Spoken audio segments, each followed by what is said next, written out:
नमस्कार दोस्तों, आप सभी का स्वागत है हमारे YouTube चैनल पर।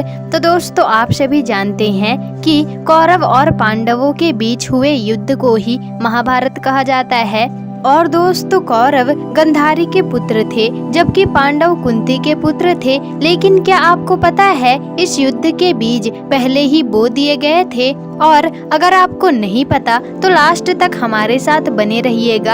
आज हम आपको महाभारत के युद्ध की असली वजह बताने जा रही हैं, जो गंधारी से जुड़ी हुई है। आपको जानकर के हैरानी होगी कि महाराज धृतराष्ट्र से पहले गंधारी की शादी किसी और से की गई थी। और जब ये बात धृतराष्ट्र को पता चली तो आगे क्या हुआ, चलिए जानते हैं। तो दोस्तों, महाभारत के बारे में जानने से पहले आपको सबसे पहले धृतराष्ट्र के बारे में जानना होगा। दोस्तों, ऐसा कहा जाता है कि जब हमारे पिछले जन्म का कर्म हमारा पीछा नहीं छोड़ता और हमें किसी न किसी रूप में उसकी सजा मिल ही जाती है। ऐसा ही कुछ हुआ था महाभारत के मुख्य पात्र धृतराष्ट्र के साथ में। उन्हें उनके पिछले कर्म की सजा इस जन्म में मिली थी। तो ये तो हम सभी जानते हैं कि धृतराष्ट्र जन्म से ही अंधे थे, लेकिन शायद ही कोई जानता होगा, क्योंकि उनके नेत्रहीन होने का बात उनके इस जन्म से जुड़ा हुआ था। इस जन्म में भी उन्होंने मामा शकुनी के बहकावे में आकर के अपने पिछले जन्म के कामों को दोहराने में कोई भी कसर नहीं छोड़ी। और धृतराष्ट्र की एक गलतफहमी ने महाभारत जैसे महायुद्ध को जन्म दे दिया। दरअसल दोस्तों, यह कहा जाता है कि धृतराष्ट्र अपने पिछले जन्म में एक राजा हुआ करते थे, लेकिन वह अपनी प्रजा की खुशी को देखकर बिल्कुल भी खुश नहीं हुआ करते थे। इसी के अलावा अपने दरबार में भी किसी को भी वह सुना दिया करते थे दुष्ट राजा, यानी कि वो अपनी प्रजा को हमेशा दुखी ही देखना चाहता था। इसलिए कहा जाता है कि अपने पिछले जन्म में धृतराष्ट्र बड़ा ही दुष्ट राजा हुआ करता था। और एक बार की बात है, जब धृतराष्ट्र अपने पिछले जन्म में राजा हुए थे, जंगल में सैनिकों के साथ वे शिकार पर गए हुए थे। और उन्हें शिकार करना बहुत ही ज्यादा पसंद था, क्योंकि इससे जानवरों की हत्या होती थी। और जब वे जंगल में गए तो शिकार करने के बाद काफी ज्यादा थक गए थे। इसलिए वे तालाब के किनारे एक पेड़ के नीचे बैठ करके आराम करने लगे। और यहाँ राजा ने देखा कि तालाब में एक हंस अपने परिवार के साथ खुशी खुशी तैर रहा था और अपने बच्चों को प्यार से रास्ता दिखा रहा था। हंस का परिवार देखने में काफी ज्यादा खुशी दिख रहे थे, लेकिन उस दुष्ट राजा से हंस की खुशी नहीं देखी गई। और उसने अपने सैनिकों को आदेश दे दिया कि वह उस हंस की आंखें फोड़ दे और उसके बच्चों को मार दे। राजा के आज्ञा का पालन करके उन सैनिकों ने बड़ी ही बेरहमी से उस हंस की आंखें फोड़ दिया और उसके बच्चों को भी मार दिया। कहा जाता है कि राजा धृतराष्ट्र को इसी पाप की सजा उसे इस जन्म में मिली, और जिस वजह से धृतराष्ट्र ने एक नेत्रहीन बच्चे के रूप में जन्म लिया और जिंदगी भर इस सुंदर से दुनिया को वह देख नहीं पाया। वहीं धृतराष्ट्र के जन्म से अंधे होने के पीछे एक और भी कहानी है, जो महर्षि वेद से जुड़ी हुई है। और दरअसल दोस्तों, धृतराष्ट्र के जन्म से ही जुड़ी हुई है। दूसरी कहानी के अनुसार महाराज श्यामतनु और सत्यवती के दो पुत्र थे, विचित्रवीर और चित्रांगन। बहुत ही ज्यादा कम उम्र में एक युद्ध में मारे गए थे। और इसी के बाद अपनी वंश और सत्ता के चक्कर में भी भीष्म पितामह ने विचित्रवीर की शादी काशी की राजकुमारी अंबिका और अंबालिका से करा दी थी। लेकिन इस शादी से कोई भी फायदा नहीं हुआ, क्योंकि शादी के कुछ समय के बाद ही विचित्रवीर की तबीयत बहुत ज्यादा खराब रहने लगी। और आखिरकार लंबे समय तक तबीयत खराब होने के कारण उसने भी अपना दम तोड़ दिया और उसकी भी मृत्यु हो गई। अब सत्यवती के सामने प्रश्न खड़ा हो गया कि आखिरकार उसका वंश आगे कैसे बढ़ेगा और सारा राजपाट कौन संभालेगा, कौन बैठेगा इस राज सिंहासन पर। कई दिनों तक इसी प्रश्न को लेकर के वह चिंतित रही। सत्यवती ने इसी से परेशान होकर इसको सुलझाने का फैसला किया और महर्षि वेद से मदद मांगने की सोची। अपने परेशानी को लेकर वह महर्षि वेद उसकी मदद करने के लिए तैयार हो गए, जिसके बाद उनकी दिव्य शक्ति से अंबिका और अंबालिका दोनों को पुत्र प्राप्त हुए। और अपनी दिव्य शक्ति से इन पुत्रों को जन्म देने से पहले महर्षि वेद ने अंबिका और अंबालिका से कहा था कि वो इस दिव्य रोशनी से डरे या फिर घबराए नहीं, लेकिन ऐसा हुआ नहीं। जब महर्षि वेद अपनी दिव्य शक्ति को अंबालिका और अंबिका को दिव्य शक्ति दे रहे थे तो अंबिका ने उनकी डर से अपनी आंखें बंद कर ली थी, इसलिए उनका बच्चा यानी कि धृतराष्ट्र नेत्रहीन पैदा हुआ। वहीं दूसरी ओर अंबालिका डर के मारे पीली पड़ गई थी, इसलिए उसे पुत्र के रूप में पांडु प्राप्त हुए, वो जो जन्म से ही कमजोर थे।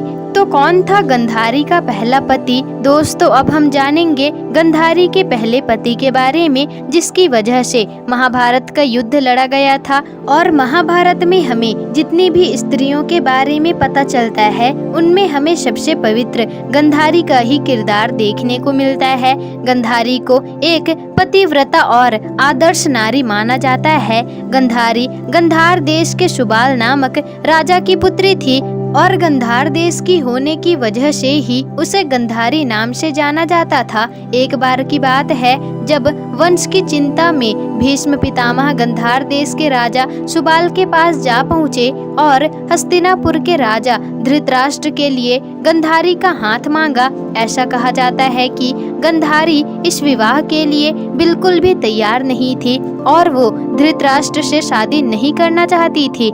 हालांकि धृतराष्ट्र के नेत्रहीन होने की बात गंधारी को कदापि पता नहीं था, लेकिन वो फिर भी धृतराष्ट्र से शादी नहीं करना चाहती थी। लेकिन भीष्म ने सुबाल के सामने कुछ ऐसी बातें रखी कि राजा सुबाल को गंधारी का विवाह धृतराष्ट्र से कराना ही पड़ा और गंधारी भी इस शादी के लिए मान गई। शादी होती है। हस्तिनापुर और गंधार दोनों देश शादियों की तैयारी में डूब गए, लेकिन अब गंधार देश में एक परेशानी खड़ी हो चुकी थी। दरअसल जब गंधारी की शादी के लिए महर्षियों ने नक्षत्र और शुभ तिथि के बारे में पूछा, तब महर्षियों ने कहा कि शादी में एक दिक्कत है और धृतराष्ट्र के विवाह से पहले इसे दूर करना होगा। महर्षियों ने बताया कि गंधारी की कुंडली में एक दोष है, जिसके बाद गंधारी के पति की मृत्यु हो सकती है। इसके लिए महर्षियों ने गंधारी का विवाह पहले किसी और से करने के लिए कहा, जिसके बाद दोष टल जाएंगे, जिसके बाद से गंधारी का विवाह धृतराष्ट्र से हो सकता है। इसलिए गंधारी का विवाह धृतराष्ट्र से होने से पहले एक बकरे से की गई थी और फिर उस बकरे की बलि चढ़ा दी गई थी और फिर गंधारी के विधवा होने के पश्चात उनका विवाह धृतराष्ट्र से करवाया गया था। लेकिन ये राज हस्तिनापुर में किसी को भी पता नहीं था। शादी होने से पहले ये गंधारी को ये पता नहीं था कि धृतराष्ट्र नेत्रहीन है और यह सच गंधारी को शादी वाले दिन ही पता चलती है। फिर गंधारी ने जैसे ही हस्तिनापुर में कदम रखा, उसने ऐसा फैसला लिया कि दरअसल अपने पति के नेत्रहीन होने से गंधारी ने अपने पुत्रों से इस खूबसूरत दुनिया को देखना त्याग दिया और अपनी आंखों पर पट्टी बांध ली।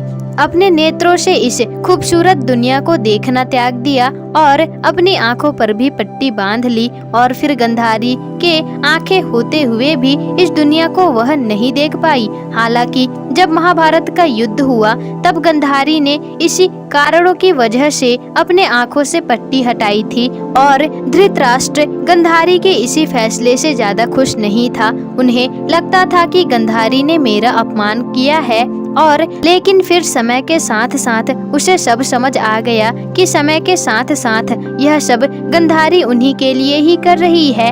बहुत समय के बाद भी गंधारी के पहले विवाह का राज किसी को भी पता नहीं था, लेकिन एक रोज धृतराष्ट्र को गंधारी के पहले विवाह के बारे में भनक लग गई, लेकिन आधी अधूरी। दरअसल किसी व्यक्ति ने धृतराष्ट्र को बताया कि तुम्हारा विवाह एक विधवा से किया गया है, कि गंधारी की शादी पहले ही हो गई है और उसके पहले पति का क्या हुआ किसी को पता नहीं। उसकी कुंडली में दोष था कि जो भी उससे विवाह करेगा उसकी मृत्यु हो जाएगी। और यह सब सुनकर के धृतराष्ट्र बहुत ज्यादा क्रोधित हो जाता है और पूरा सच जाने बिना ही धृतराष्ट्र ने गंधारी को किसी और की विधवा मान करके गंधारी के पिता और उसके भाई को जिम्मेदार ठहराया और गंधार के राजा सहित यानी कि गंधारी के पिता और भाई सहित उन्हें काल कोठरी में डलवा दिया गया। और इस काल कोठरी में राजा सुबाल व उसके 100 पुत्र के साथ बहुत बुरा व्यवहार किया जाता था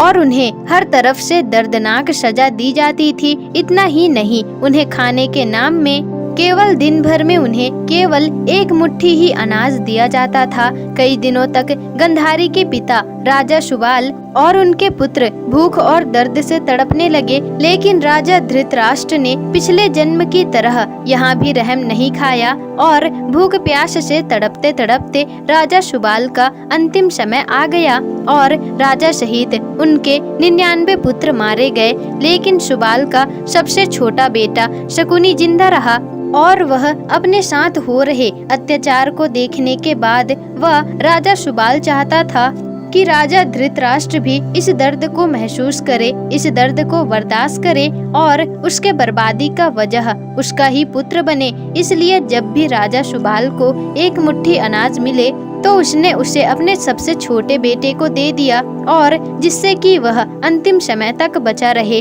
जब राजा सुबाल का भी अंतिम समय आया तो उसकी अंतिम इच्छा पूछी गई तो उसने अपने सबसे छोटे बेटे की रिहाई मांगी थी और राजा सुबाल ने शकुनी से कहा था कि वो उसकी रीढ़ की हड्डी के पासे बना करके अपने पास रखे और पिता की आखिरी इच्छा का पालन करते हुए शकुनी ने अपनी रीढ़ की हड्डियों के पासे बना करके उनकी रीढ़ की हड्डी के पासे बना करके अपने पास रख लिया और बाद में इन्हीं पासों का कौरवों और पांडवों के बीच होने वाले जुए का इंतजाम किया जाने लगा और फिर बाद में यही शकुनी मामा उनके बीच पड़ने वाली दरार का कारण बना और गंधारी और धृतराष्ट्र के 100 पुत्र और एक पुत्री हुई। उन सब में दुर्योधन सबसे बड़ा था।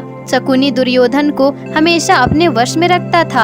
हालांकि गंधारी ये कभी भी नहीं चाहती थी कि उसका पुत्र गलत रास्ते पर चले, लेकिन धृतराष्ट्र भी शकुनी की राह पर चलता था। इसके लिहाजा गंधारी कुछ भी नहीं कर सकती थी। और बाद में आप भी जानते ही हैं कि इसी छोटी बड़ी बात ने बहुत बड़ी दरार खड़ी कर दी थी कि कौरव और पांडवों के बीच एक महायुद्ध की घड़ी आ गई। उम्मीद है दोस्तों अब आप गंधारी के पहले पति के बारे में जान ही गए होंगे और किस तरह से वह इस युद्ध का कारण बना। और यदि आप इस युद्ध से संबंधित और भी रहस्यमयी बातें जानना चाहते हैं तो हमें कमेंट बॉक्स में बताइएगा। और अगर आपको वीडियो पसंद आई हो तो वीडियो को लाइक, शेयर, कमेंट और चैनल को सब्सक्राइब जरूर ही कर दीजिएगा, जिससे कि आपको ऐसी ही जानकारी पूर्वक वीडियोस आगे भी मिल सके।